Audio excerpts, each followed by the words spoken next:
안녕하세요. 뿌리까지 치료하는 한의학 박사 김선영입니다. 오늘 제가 준비해온 주제는 임신소양증입니다. 임신소양증. 임산부들은 한 번쯤 들어봤을 만한 용어고 일반인들은 이 단어 자체가 생소하실 텐데요. 그냥 소양증은 어때요? 소양증. 소양증이라는 말 자체가 피부가 가렵다라는 뜻이거든요. 근데 임신소양증이라서 임신이 붙어 있으니까 임신 중에 피부가 가려워졌다라는 뜻이 되겠죠. 오늘 준비한 주제가 임신 중에 원래 피부 질환이 없다가 저는 아토피도 없고 뭐 이것저것 먹어도 두드러기도 한 번도 난 적이 없는데 임신 중반기부터 또는 굉장히 이제 임산부의 몸이 약한 경우에 초반기부터 그런 분들도 간혹 있고, 아무튼 임신과 더불어 피부에 큰 변화가 생겼다 하시는 환자분들에 관한 고민을 풀어드리기 위해서 제가 준비한 주제입니다.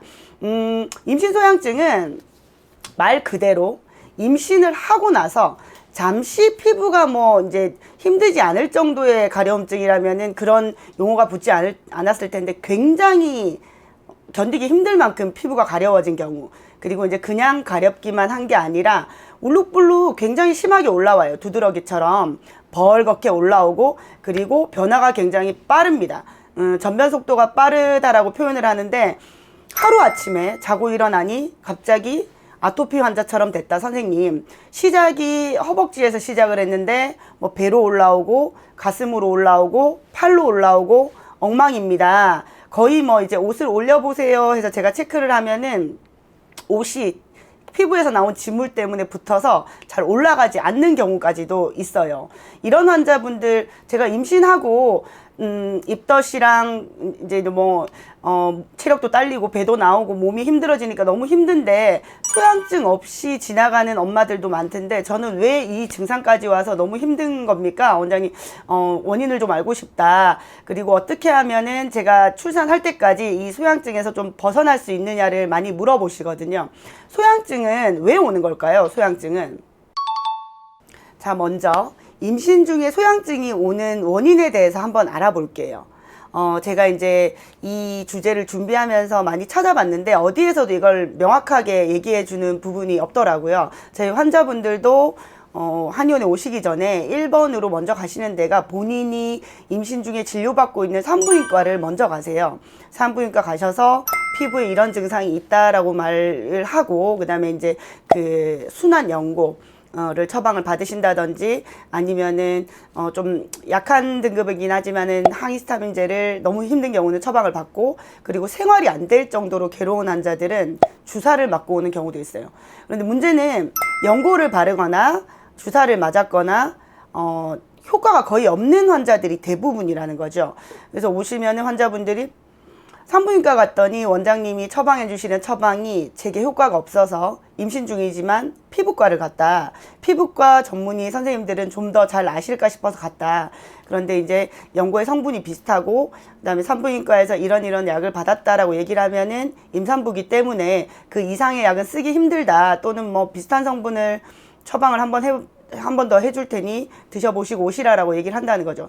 근데 오시면은 다들 얘기하시는 게 산부인과나 피부과의 처방도 효과가 없는데, 선생님 저는 너무 견디기가 힘들다. 저는 원래 애를 둘 낳고 싶었는데 임신 중에 이런 일이 생기니까 하나 출산도 건강하게 할 수 있을지 너무 우려가 됩니다. 이렇게 이제 남편분이랑 같이 와서 상담을 하시거든요.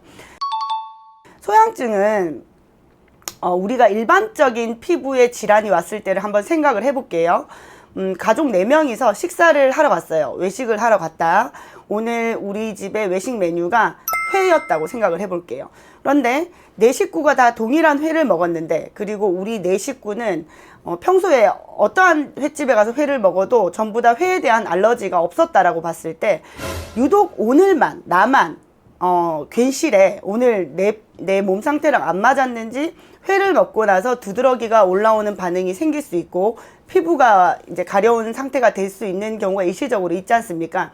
그런 경우는 뭔가 이제 밖에서 자극이 왔을 때, 그게 음식이든 뭐 공기의 질이든 어떠한 자극이 왔을 때 이게 내 피부와 그날의 상태가 안 맞으면 내 피부에서 위기 상황이라고 생각을 하고 피부 혈관으로 히스타민이라는 물질을 내보내거든요. 그러면은 피부 혈관에서 히스타민이 희석돼서 나오게 될 경우 피부가 간지러워지고 울룩불룩하게 올라오고 벌게지는 거예요. 근데 임신 중에 이런 일이 생겼다면 태아가 완전히 이제 씨앗 상태일 때는 그 임신 소양증 있는 환자분들이 아주 드물어요.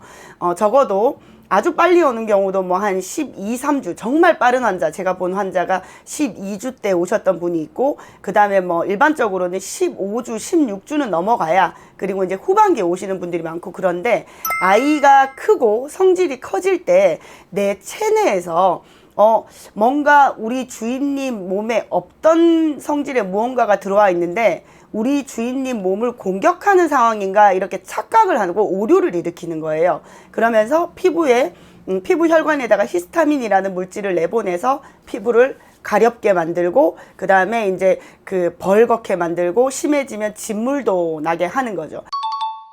굉장히 환자분들이 괴로워하시는 게, 원장님 잠을 잘 수가 없습니다 라고 얘기를 해요. 그 두드러기가 하루 이틀만 올라와도 굉장히 간지럽고 힘들잖아요.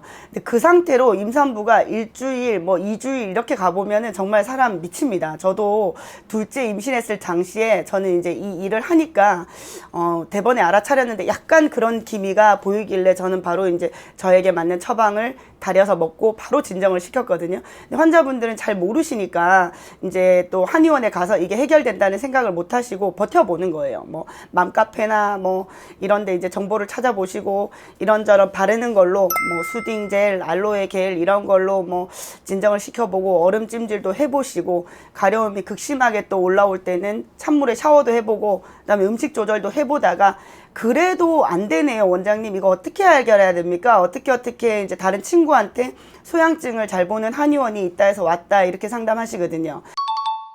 소양증은 포인트를 잘 잡아야 해요. 이 엄마가 몇 주 때 왔는지, 그 다음에 임신이 첫 번째인지 아니면은 두 번째인지 아니면 셋째인지, 이런 출산 이력에 대한 부분도 고려를 하고 이 엄마의 몸 상태를 잘 체크를 해야 되거든요.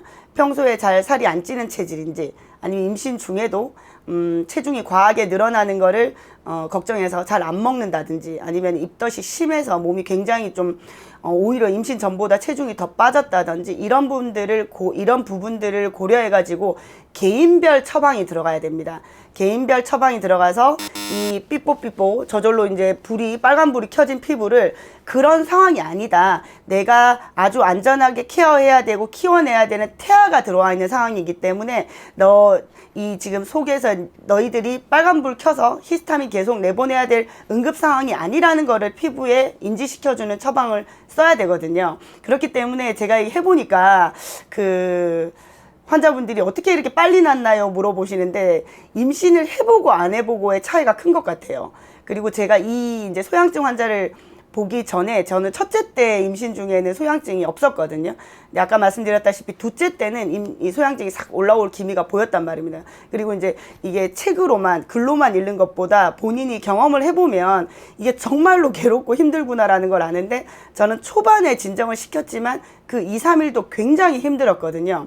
그리고 착색이 남아요. 이 올라왔던 자리는 시커멓게 이렇게 벌겋게 올라오고 진물이 올라왔던 자리는 착색도 남기 때문에 나중에 출산하고도 미용상 좋지 않단 말이에요. 그러니까 이 엄마의 마음을 헤아려서, 임신도 힘든데 나중에 시커멓게 올라와 있는 거 너무 싫겠죠.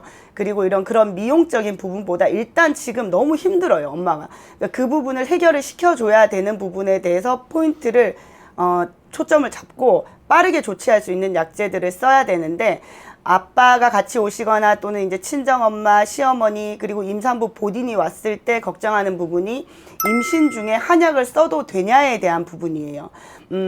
명확하게 말씀드리면은 임신 중에 쓸 수 있는 안정성이 100% 검증된 약재들이 이미 그 검증을 마치고 분류가 따로 돼 있어요. 소엽, 청피, 진피, 지각, 길경, 이런 이제 대표적인 임신 소양증에 쓰는 약재들이 피부로 과하게 이제 히스타민이 이제 발생이 되고 있는 걸 억제를 시켜주고, 이미 팽창이 돼 있고 진물이 나고 있는 피부를 진정시켜주고, 이런 약효를 발휘를 시키는데, 뭐 스테로이드 또는 항히스타민제 약하게 들어있는 연고를 썼어요, 선생님. 이거는 뭐 산부인과에서 이 정도 약은 써도 된다라고 하더라고요. 이러면서 한약을 쓰는 부분에 대해서는 걱정을 하시는데, 아까 말씀드렸죠. 아까 제가 말씀드렸던 부분 중에 소엽이라는 약재를 예로 들면, 소엽 한번 검색해 보세요. 어떤 그림이 나오는지. 깻잎 같은 장면들이 인터넷에 막 나올 거예요. 깻잎과예요. 깻잎과. 깻잎과인데 피부에 이제 그 염증 작용이 생기는 거를 안전하게 우러나오도록 하는 약효 성분을 많이 포함하고 있고, 이런 한약재란 말입니다. 임신했다고 해서 깻잎 못 먹게 하는 거 아니잖아요. 그죠? 그런 원리예요. 그렇게 나물로 먹을 수 있는, 야채로 먹을 수 있는 성분들만 임신 중에 쓸 수 있게끔 안전하게 실험을 통해서 검증이 돼 있고, 태아의 피부도 오히려 건강하게 만들 수 있는 성분들이 들어가 있기 때문에 그런 부분은 전혀 걱정을 안 하셔도 됩니다. 많이 검색해보고 온 엄마들은 그런 질문을 안 하세요. 이미 이제 가족분들과 그런 검증을 끝내고 한의원에 오시기 때문에 굉장히 빨리 나을 수 있는 방법이 있다고 하더라. 처방 좀 해주십시오. 이렇게 물어보시는데, 엄마와 가족의 마음들을 이해를 하지만 임신 중에 한약을 써야 되는 부분에 대해서 굉장히 걱정하시는 분들이 많아요. 근데 이렇게 괴롭고 힘들고, 그 다음에 태아의 피부도 형성이 이제 건강하게 안 되거든요. 그렇게 되면. 그렇기 때문에 엄마의 피부에 타격이 가고 있는데 이 피부 성질이 태아에게 영향을 미치지 않는다는 보장이 없단 말이에요. 그러니까 이거 괴로워하지 마시고 고민하지 마시고 한방에 내원하셔서 소양증을 잘 보는 한의사를 찾아가서 상담하시면 이 괴로움 덜 수 있고 굉장히 행복하게 그 임신 기간을 마칠 수 있습니다. 임신 정말 힘들어요. 남편분들 따라오시면은 제가 항상 말씀하시는 분이 이제 와이프분 굉장히 지금 힘든 시기다. 그냥 임신만 해도 힘든데 소양증 오면 정말 죽을 맛입니다. 이 행복하고 좋은 생각만 해야 되는 이 태교하는 시기에 이 상태로는 도저히 좋은 생각이 안 듭니다. 계속 울 수 있습니다. 이렇게 얘기를 하면은 남편분들이 막 박수 치시면서 우리 와이프 진짜 밤마다 운다. 원장님 좀 이 부분 해결해 주십시오. 이렇게 얘기를 하거든요. 댁에서 너무 고민하지 마시고 소양증 잘 보는 한의사 찾아가셔가지고 보시면 될 것 같습니다. 이 소양증을 보는 한의사가 많지 않아요. 저희가 이제 각 지역, 타 지역에서 서울에서도 오시고 막 어제 오신 환자는 경기도 성남에서 오셨던데 뭐 부산에서 또 오시고 그러면 제가 여쭤본단 말이에요. 그 거주지에서 좀 해결을 해보시지 이렇게 이제 부품 배를 이끌고 이 먼 데까지 오셨냐라고 얘기를 해보면은 없어요, 원장님. 그리고 간혹 한의원에서 된다는 얘기를 제가 들어가지고 집 근처에 피부 잘 보는 한의원을 갔는데 지금 뭐 한 달이 지났는데 더 진행만 됐고 안 되더라 하시는 분들을 꽤 봤어요. 이게 이제 그 경험이 중요한 것 같아요. 일단 경험. 그리고 이 소양증을 겪어보고 이해를 하느냐. 그 다음에 어떤 부분으로 생겼는지, 그 다음에 이제 어떤 약재를 써야 되는지에 대한 경험과 약재 조절이 굉장히 중요한 것 같거든요. 그런 부분 잘 고려하셔가지고 치료를 시도해 보시면 좋을 것 같습니다. 명확하게 말씀드릴 수 있는 부분은 태아에게 전혀 문제가 안 생깁니다. 오히려 태아의 피부가 건강하게 형성될 수 있고 아이가 태어나서 아토피가 생길 수 있는 부분도 선천적으로 이 뱃속에서 예방이 좀 될 수 있어요. 왜냐하면 이대로 놔두면은 아토피로 갈 확률이 더 높아져요. 엄마의 성질을 따라가기 때문에. 그런데 이거를 뱃속에서 선천적으로 어느 부분을 마이너스 시켜서 피부 면역을 건강하게 형성해서 나오기 때문에 제 경험상은 그랬어요. 우리 환자분들도 그렇게 얘기를 하시고. 그래서 걱정 덜고 한의원 내방하셔서 본인의 피부 상태를 보여주시고 진단 받아보시면 될 것 같습니다. 오늘 제가 준비해온 임신소양증에 대한 그 주제가 전국의 많은 배불러 있는 엄마들께 좀 위안이 됐으면 좋겠습니다. 그 소양증으로 힘들어하지 마시고 상담 받아보시고 빨리 이 괴로운 한 가지 요인 좀 제거를 하셨으면 좋겠습니다. 다음에 또 건강한 주제 그리고 여러분들께서 궁금해 하실 만한 주제를 한 방으로 풀어보도록 고민해보고 찾아오겠습니다. 안녕.